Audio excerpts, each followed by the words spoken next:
Hola, buen día a todas y a todos. El 30 de octubre tuvo lugar la segunda vuelta presidencial en Brasil entre Bolsonaro y Lula, dando a este último, a Luis Ignacio Lula da Silva, como nuevo presidente de aquella república. Un resultado que los demócratas en el mundo hemos celebrado porque básicamente aquella elección se movió entre el neofascismo, un fascismo y un nazismo brasileño, y la democracia y la defensa de los valores republicanos y democráticos. Después de aquella elección, como se ha visto, aquella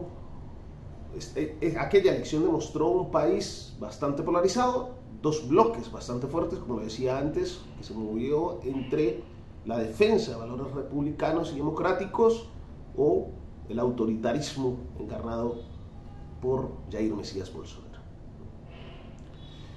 Vale la pena mirar o examinar algunos elementos de cómo se creó este movimiento del bolsonarismo. Recordemos que Bolsonaro llevaba 27 años como diputado, no teniendo una especial relevancia política, ni siendo un gran dirigente político, y sin embargo logra encarnar en las elecciones del 2018 todo un movimiento que se hace con la presidencia de Brasil.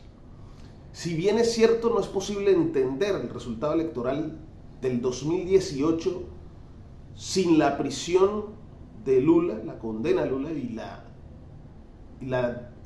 y el prohibirle participar en las elecciones. También es preciso resaltar que Bolsonaro, bien o mal, se consolidó como un gran dirigente capaz de movilizar a casi 50 millones de votantes. Bien, lo primero, vale la pena revisar algunas cosas de estas porque nos pueden dar algunas luces de hacia dónde se pretende mover cierta derecha en nuestro país y cómo piensa hacer cierta oposición al gobierno de Gustavo Petro.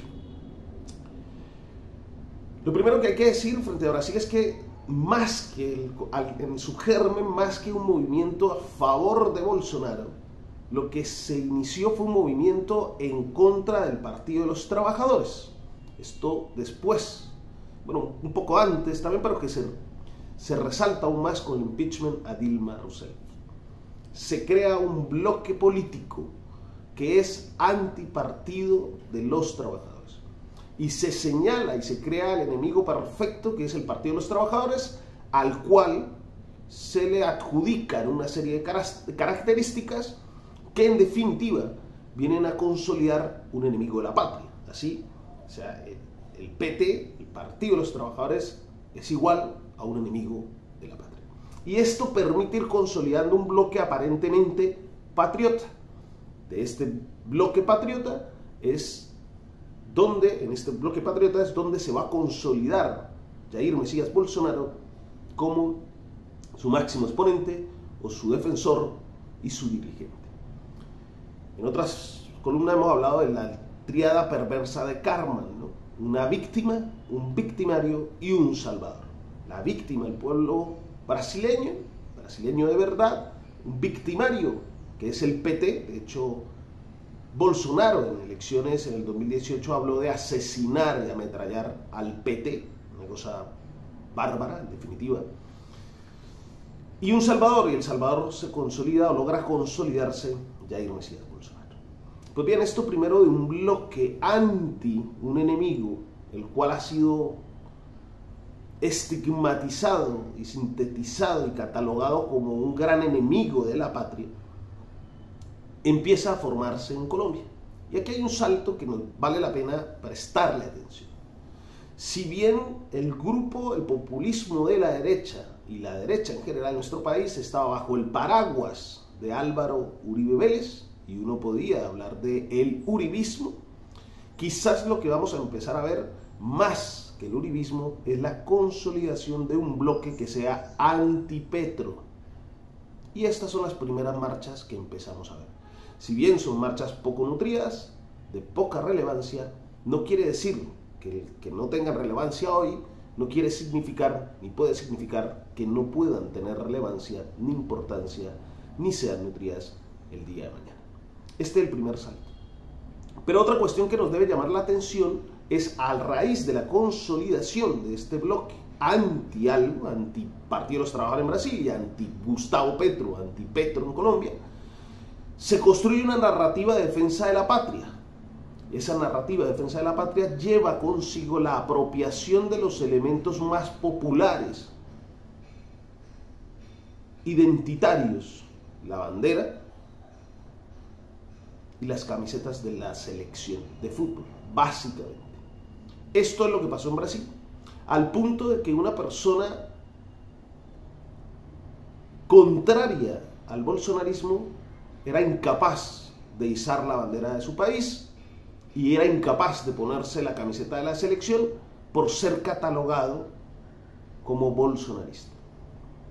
Y esto es algo que las marchas, las primeras movilizaciones, ese germen de ese bloque que pretende dejar de ser uribista y derecha para consolidarse antipetro y patriota, empieza a desarrollar. Apropiarse de la bandera y apropiarse de la camisa, de los símbolos del fútbol colombiano y de la selección de fútbol. Bien. Por lo tanto, es necesario moverse en el sentido de resaltar los valores democráticos. Es necesario anticipar estos dos movimientos que nos pueden llevar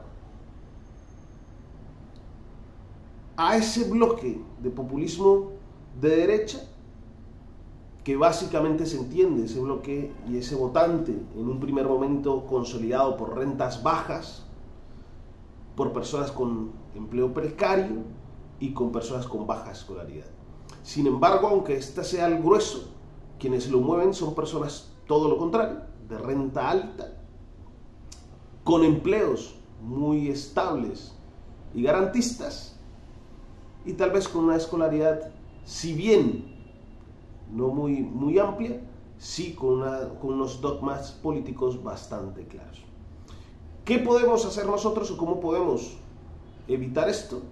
En definitiva, con que el gobierno tome medidas más eficientes y acelere ciertas reformas necesarias y acelere en definitiva la gobernabilidad.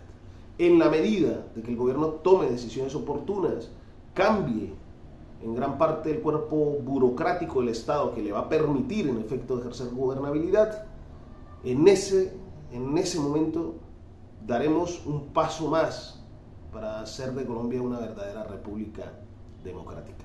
¿Es esto? Un fuerte abrazo a todas y a todos.